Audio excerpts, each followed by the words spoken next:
Bible சொல்லுது, வாலிபனே உன் வாலிப வயதில் உன் சிருஷ்டிகரை. நீ வாலிப வயசில் ஒன்றும் பண்ணிட்டா போற. என்னை படைச்ச தேவன் ஒருத்தர் இருக்கிறார்.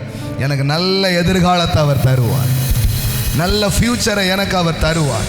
யாரும் தரலனாலும் எனக்கு பரவாயில்ல, அவர் எனக்கு தருவார். இந்த நம்பிக்கை உங்களை தூக்கி எங்கேயோ கொண்டு உட்கார வச்சு. ஆமென். வெறும் இந்த செல்ஃப் மோட்டிவேஷன்லேயே மக்கள் இவ்வளோ தூரம் முன்னேறாங்க இல்லையா? ஜெயிச்ச உடனே சொல்கிறாங்க, எப்படி ஜெயிச்சிங்க அவங்கள குறித்து சொல்கிறாங்க, they are self mat millionaire அப்படின்றாங்க. ஆனால் நான் சொல்கிறேன், செல்ஃப் மேடே எவ்வளோ இருக்குன்னா காட் மேட் எவ்வளோ இருக்கும். ஆமென். நான் சொல்கிறேன், இங்கே நிறைய காட் மேட் மில்லினியர் வர போகிறீங்க. நல்லா வாங்குங்க. அது வார்த்தை இல்லை, ஒரு அபிஷேகம். தேவன் ஏற்படுத்துகிற ஆமென் செல்வந்தர்கள் அநேகர் இங்கே எழும்புவீர்கள். ஆமென். Actually you are a God made millionaire. Amen.